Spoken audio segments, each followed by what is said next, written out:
why don't you get started? Well, as I know most of you guys, I see lots of familiar faces.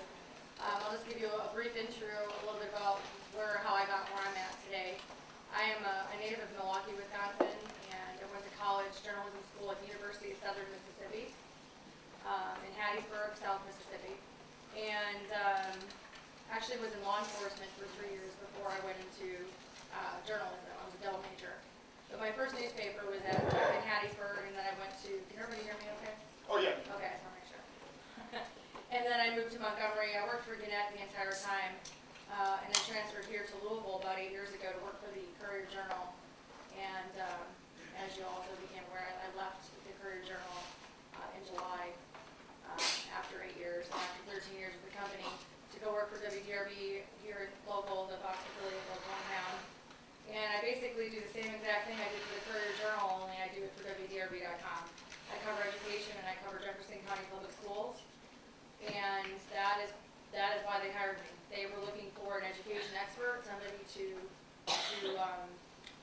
really understands the roles. They've done that before. There's 6 of us that used to work at the Courier-Journal that are now at WDRB, and each of us have Chris Ops in the back is another one. Shout out to Chris Ops. And each of us have kind of an area that, newspapers refer to as beats. And that is how I really got into Twitter and social media, is because my beat is a very, very user-friendly beat to tweet with. But I would argue that any beat at any newspaper or any television station is just as important.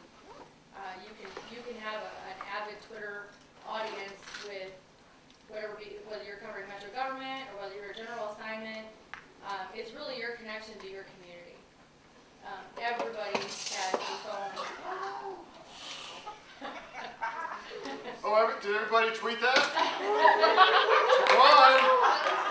Tweet that. What? Breaking news.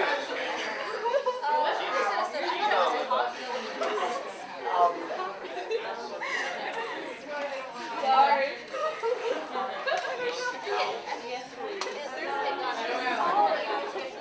Okay, enough about the explosion. Back to the stage.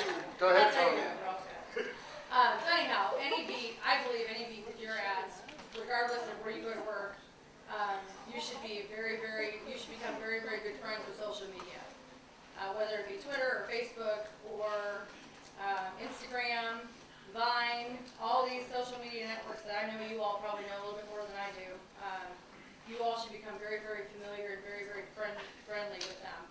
Because when you think about it, when you just think about the people that you see when you're out and about, everybody's got a phone in their hand. Everybody has an iPad in their hand. Everybody has some kind of mobile device in their hand. And that is how they're getting news. So why would you not, as a journalist, give them what they want? And that's how I see my role as a reporter. Regardless if I'm covering education or not. 2 nights ago, I had a car drove through my apartment complex building. I was out there tweeting it. Really, anybody on the street, you've seen it.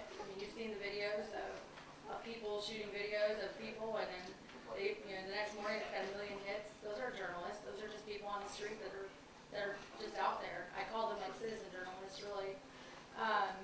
And so, when you're out there, you have that role, I believe, to your community to just tell everybody what's going on.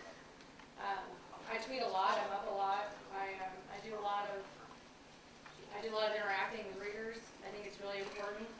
I established that as a newspaper reporter, but again, I think you can do it in any role, whether you work for radio, television, film, newspapers. That's pretty much where it goes. I'll run through this slideshow. I did this now. I will give you a little disclaimer. I did this for a national seminar in DC, and I was still at the Courier-Journal, which I love the Courier-Journal. It was my home for many years. I don't have any hard feelings for leaving there, and they gave me a very good experience while I was there. So I am not one to talk bad about this.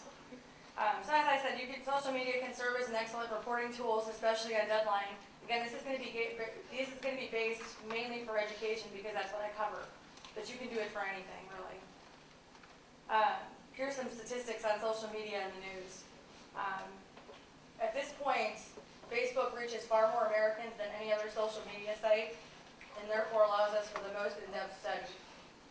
there's an estimation 3 in 10 adults get at least some of their news while on Facebook. So, and I'll give you a little branch of that. Since I've joined WDRB, I've had to create a separate Facebook account because, and I don't know, I didn't really notice this much when I was at the paper, but I would start getting like these random friend requests from people I just didn't know. You know, people would just be like, you know, and then I would look at them and I go, who am I friends with? And it would be like TV reporters, or it would be, you know, so I kind of felt like those are my viewers, those are my readers. And I didn't want to like be rude to them and not accept their friend request, but I didn't want to let them have access to my personal life either. I'm very guarded, and everybody who I'm friends with on my personal Facebook account, I know them in one way or another. I don't just accept random people. So I went ahead and created a separate Facebook account for myself. Had to use a different email address. So I basically have 2 Facebook accounts. And I recommend that as you guys get into journalism, I highly recommend that because it just gives you an opportunity to separate yourself and not let too much into your life without, you know, you do have privacy as a journalist. And I think you should keep that in mind. So anyhow, so that was a slide. This kind of gives you a little idea as to people who use social networking and news from gathering sites. As you can see, Facebook is way up there. Twitter actually surprised me a little bit because I have really good success with Twitter. And then obviously Vine, at the time this was done, was about a year ago. I would estimate that Vine's probably gotten much more popular these days. So quick synopsis, I signed up for Twitter in March of 2009. Wasn't very active. In fact, I think I signed up for it and I maybe tweeted 5 times in a year. I didn't understand it. But I slowly started to gain followers who were associated with Jefferson County Public Schools. As you know, it's 101,000 district, has 101,000 kids. So you figure at least 200,000 parents, 6,000 teachers, tons of employees, $1 billion budget. I found like people were following me from all over. I had teachers, I had parents, community members, people that just lived in the city that wanted to know what was going on in schools, all that kind of stuff. But I also did a lot with, some reporters don't do this and I do this. I tweet about my personal life. But again, I tweet about what I'm comfortable tweeting with. I'm very careful with what I tweet. But I think it gives me an extension, it gives my community and my readership an opportunity to see me as a real person and maybe connect with me. You know, I have a son that goes to JCPS. I think, you know, a lot of times when I talk about him, I find people, like, they kind of relate. And then they give you, like, oh, I did that with my son, or did you know this was going on? And, you know, I'm always the reporter. I'm always looking and watching. And I think when you interact with people, you get that opportunity that you wouldn't get if you don't. So I think it's important. Let's see. One of those stuff. Believe it or not, it wasn't until last year, I was a little behind on time, that I didn't realize that I had a valuable new audience, and it was the students that I covered. Because kids are always on their phones, and they're all over Twitter, all hours of the night. Trust me, I know. And they will tweet at you, and they will. But it was really interesting. I would get people. I would tweet a link to my story, and I would instantly have kids retweeting that link, sharing it with their friends, discussing the link. One story I did was about suspensions in the area high schools. I had kids from Eastern like, ha, you know, we didn't have as many suspensions as Ballard did, and you know, just lots of, creating this conversation that never would have taken place. They may not pick up the Courier-Journal, they may not watch WDRB News, but they are on social media. And I think if I can give you any advice when you're tweeting, if there's a link to your story, tweet it. Every single time, tweet that link because it's getting you a hint to your story. And the chances are, you know, a lot of times I quote people and I'll give like a sample tweet. I always include the bit link to my story. I try to find some way to do it, just because I just think it's, you know, and it also gives people like, okay, you might grab them with a really interesting quote, and if they want to read the rest of your story, you give them the link. A lot of times I don't see that with reporters, and I think it's a really missed opportunity. These are just some of I'll give you an example. So I started 2014 with roughly 2,700 followers, but that was before all the snow days last school year. And then I just started noticing people were just, as I was tweeting vital information about makeup days and snow days, people just started following. And they were like, oh wow, she really knows. And at first it was kind of weird because people were like, well, who is she? Who is T. Cons? why is she telling us that school is closed? And they would be like, oh, well she's, and then they started thinking that I was the one making decisions about school being closed. And, it was like, can you please close school tomorrow? I have a final. And, and I'm like, I don't make the decisions. But I still think there are kids in JCPS that think I make the decisions. I even did a story back in February that showed them who made the decisions, and they still think it's me. But these are just some of the, just examples of tweaks that I've done. Just providing really quick information, and then remembering that you have several audiences during the day. You have your morning audience, you have your afternoon audience, and you have your night audience. So yes, you may see on my Twitter feed several things that say, just in, JCPS is closed, or here are your makeup days at several points. I'm very strategic with that, because you have your morning readers, you have your afternoon readers, you have your people, they're not going to go back on your Twitter feed to 8 o'clock in the morning when I first tweeted that. But if I do it when I know that they're at lunch, or when they're getting off of school or getting off at work, it's a chance for them to see. And the same thing with your links on your articles as well. And then also just be aware, kids will be kids. This is some guy who thought it would be funny to put my picture and change his Twitter handle to something like mine. And then other people thought they were following him and then retweeting him, and then they realized, and then I caught him, and he's like, I'm sorry, Mrs. Collins. It was really one of those things. But it was just, and I also found that schools really, like the kids really, you can use it almost like I really hate the word celebrity, but people like to see you. They like to see you, and they like to put a face to the person that they see. And so I'm always tweeting where I'm going to be. Always, always, always. And in this case, I was at a DuPont manual, and this is like before this is still early on in the year, and I got out and my phone had been, I had so many mentions and so many, and those were all new readers for me. These are kids that are not reading the Courier Journal, they're not going to WDRB, but they're reading my Twitter feed, and they're also clicking on my articles that they probably would have never clicked on before. So it's just a really powerful tool. I also use Twitter to get this story. Right here, I had noticed in the spring, there was this promposal thing going on, and I just kind of followed a bunch of kids on Twitter, and I already follow them, and just saw all these cute pictures, and these two right here actually were where I had gotten the story idea from. And about a week later, they were on the front page of the paper. So it was just one of those things, you just kind of keep an eye out for things. And this is an example from when I'm at a school board meeting and I'm constantly live tweeting board events. Same thing you could do at a Metro Council meeting, at a zoning commission meeting. You put a question out, can someone from Atherton please email me the letter sent home from the principal in regards to the transgender student? Within 5 minutes, I had 6 emails. 6 emails. And I didn't have to get up from my seat at the school board meeting.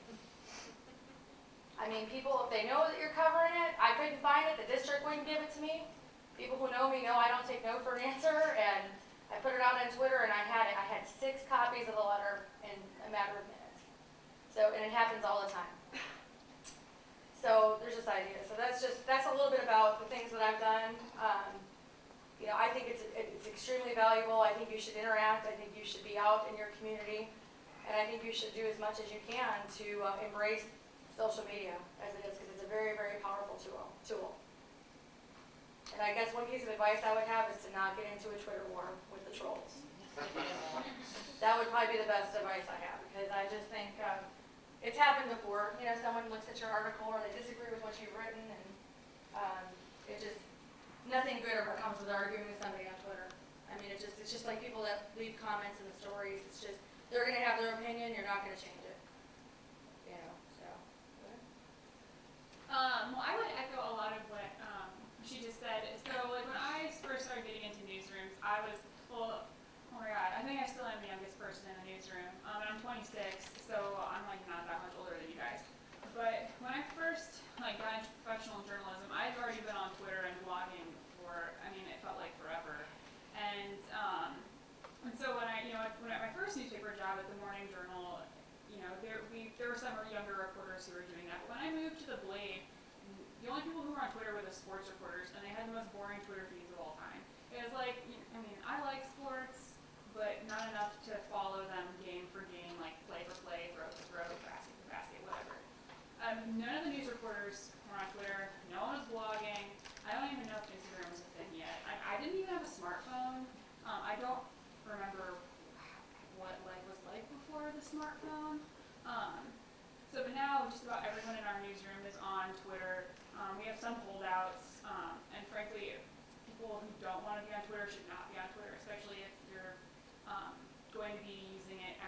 platform for a professional environment, because then you're just going to be cranky, curmudgeons, and no one wants that. But now more people are blogging. I have a blog that I do for the Blade called Ride Along, and what I put on there really varies. I've been somewhat recently doing a series called Unsolved Toledo, highlighting unsolved homicides, mostly in the city of Toledo, but also like, if the opportunity presents itself in our region. I troll social media a lot for stories. So gang members in Toledo really like to make rap videos and post them on YouTube, or create battle raps where they threaten to kill other gang members and post those on SoundCloud. So I find these songs and I find these videos and I write about them. One of those battle rap songs actually led to the death of a gang member in Toledo, and I knew about. So this kid, Laquan Dunbar, was shot and killed on April 19th, 2013,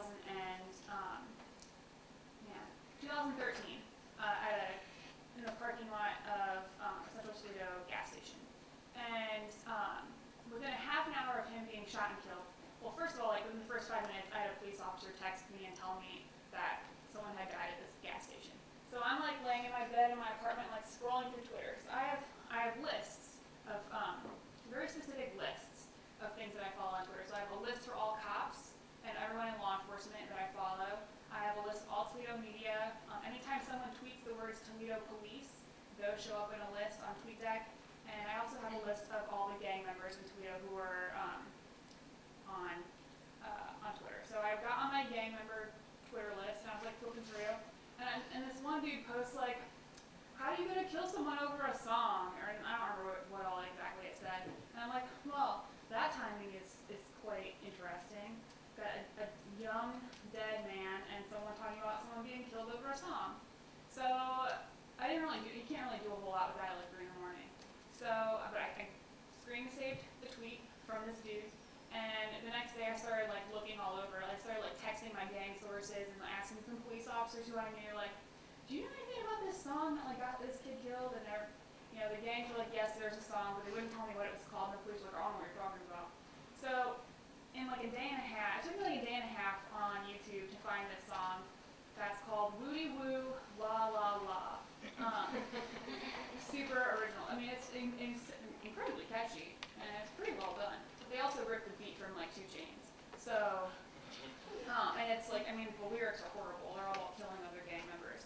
But that's what got this guy killed, and I knew about it within a half an hour because of social media. And I mean, these lists that you can create on TweetDeck, I assume everyone here like knows like what TweetDeck is. Since you're younger than me and probably way cooler than me. But like these lists are really invaluable because anytime someone tweets like Toledo Police, whether it's back, together or just somewhere in the tweet, I'll know about it. So they could say like, oh, Toledo Police, thank you so much for like saving my baby, or Toledo Police, you're the worst and I hate you. I'm gonna be able to be like, oh, what happened to your tiny child, or why do you hate the police? Like, tell me what happened. Like, let's figure out there's a story here. Or if like a Toledo police officer tweets something stupid that they shouldn't, I'm gonna know about it. Or any other law enforcement in the Lucas County, Northwest Ohio area. And it's also a really great way for, like we were talking about earlier, to interact with people in the community. So, and I also tweet about my personal life. One, just because like crime all the time is super depressing.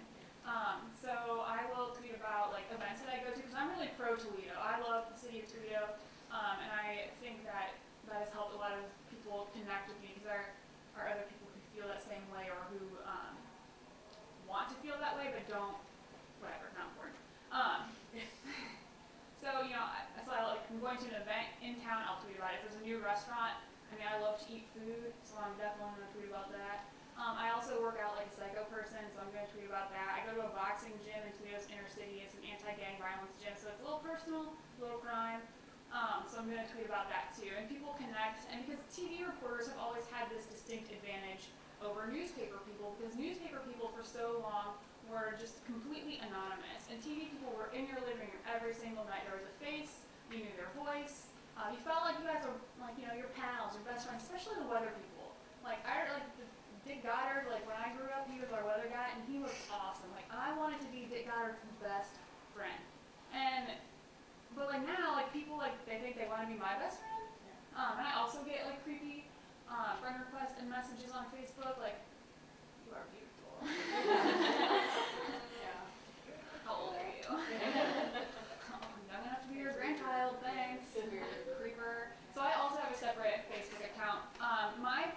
functions on social media I deal more with Twitter. I do have a work account for Facebook, but I find for myself that it's less valuable. I just don't post there as much. I don't have as great of a following on Facebook.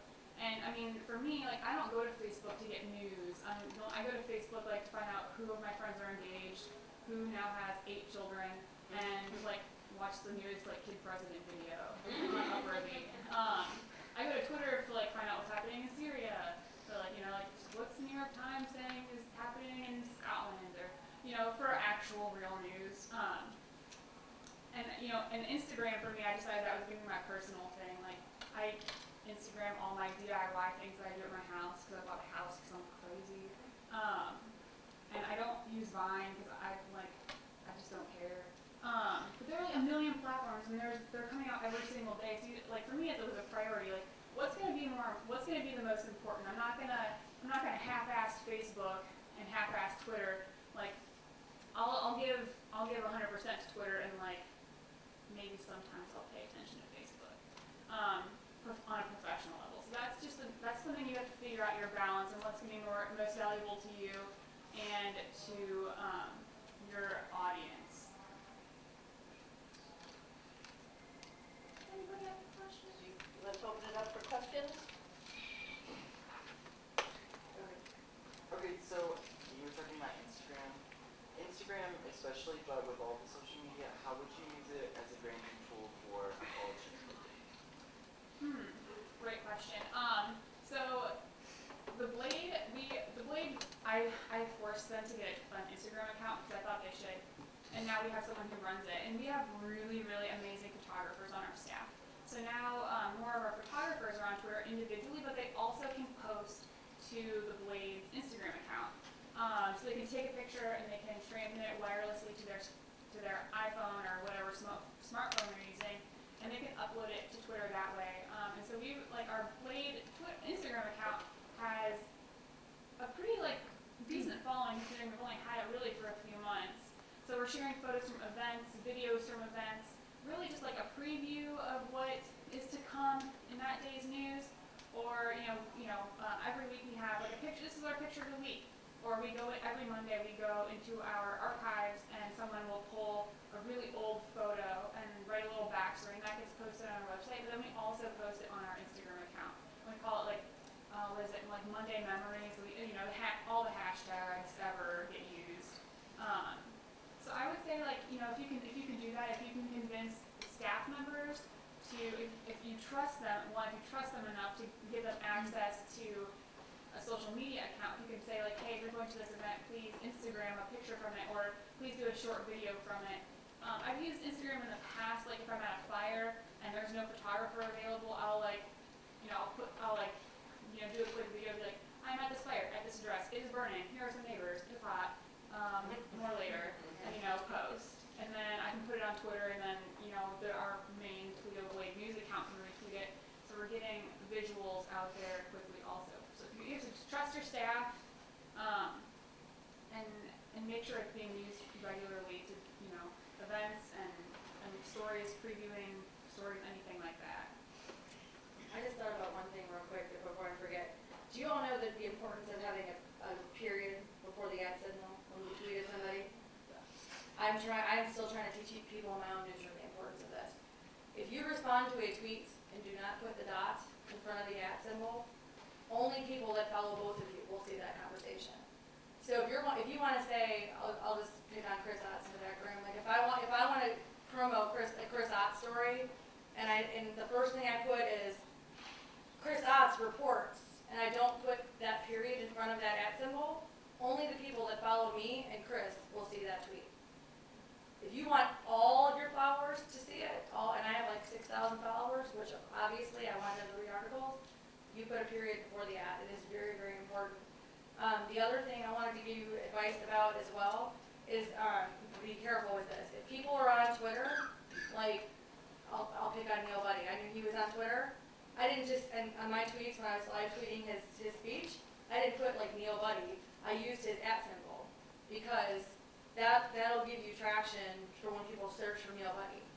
They'll be like, oh, she was at this event that Neil was at, and then it all links back into like one.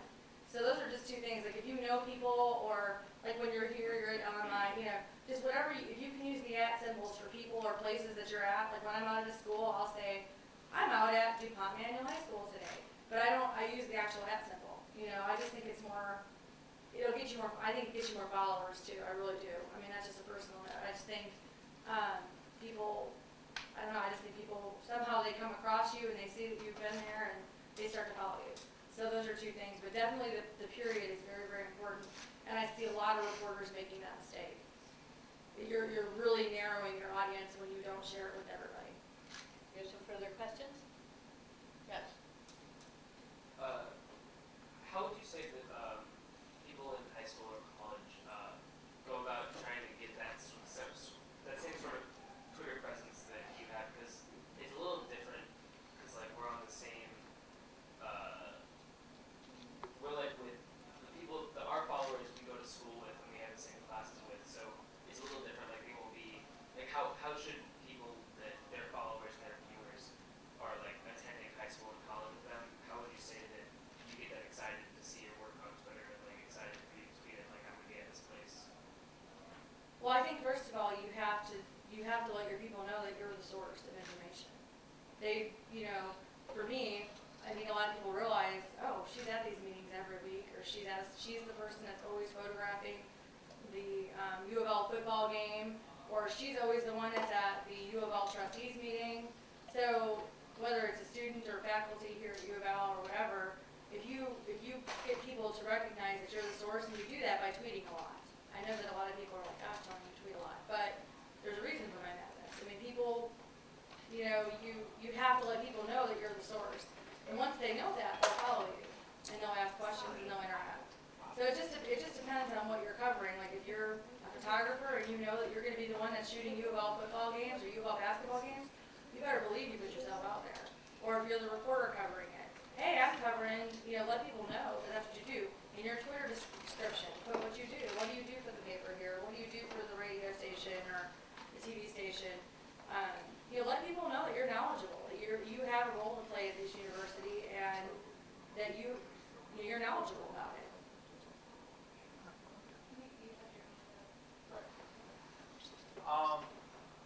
I guess just to kind of follow up on that question is, like you said, you tweet a lot, and you try to use that platform a lot. Even if you don't maybe use it all the time, or you do use it a lot, do you think that there's sort of like an audience gap in terms of the way Twitter functions and how fast content is put up on Twitter? Do you think that maybe if you only tweet like once or twice a day, you're losing a lot of audience that you could be potentially reaching on Twitter because it just updates so quickly, depending on how many people they're following? At this point. Absolutely, which is why I tweet a lot. You know, people see your name and their Twitter feed a lot. Gosh, she sure tweets a lot. I wonder what she's tweeting about. And they go to your page, and you know, in her case too, like she's reporting about this guy who was killed over herself. Wow, it makes me wonder, like how many times do you see somebody tweet and you go and you click on their page, and then you go down and you look at everything that they've tweeted that day, or I mean, sometimes I go back a week.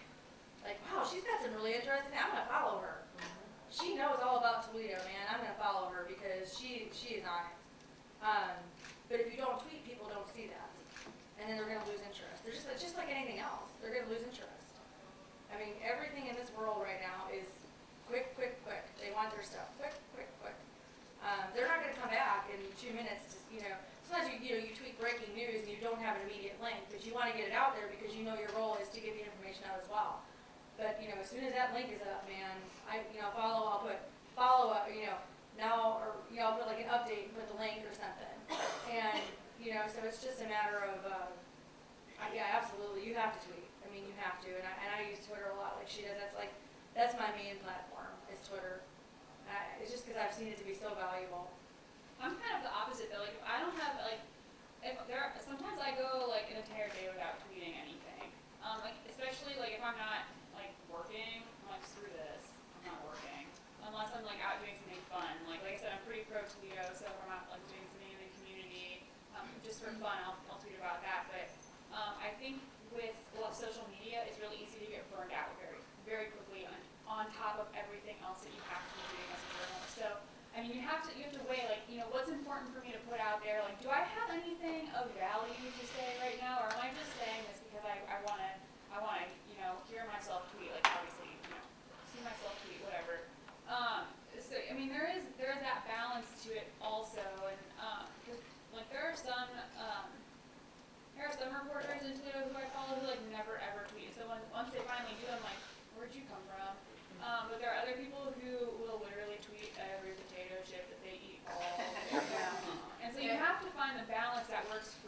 and you'll get to know your audience too. Like at some point they'll be like, I don't care about your personal life. I'm like, then don't follow me, bro.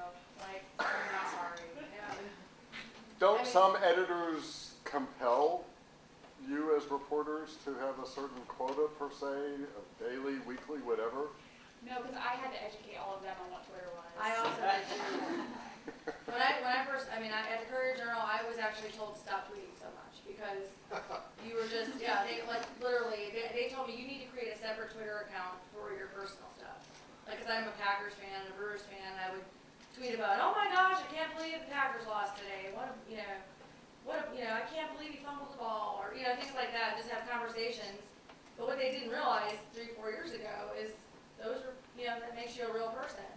And so after about 2 weeks, I just, like I did with most mandates at the Courier Journal, I just kind of, and then I just did my own thing. But, and then it came back, and then it's like now, well gosh, how did you get so many followers, and how did you interact with people? I'm like, because I'm a real person. Like, I'm not just this person that tweets once a week, or, there's times I don't tweet, but I'm not tweeting about every potato chip either.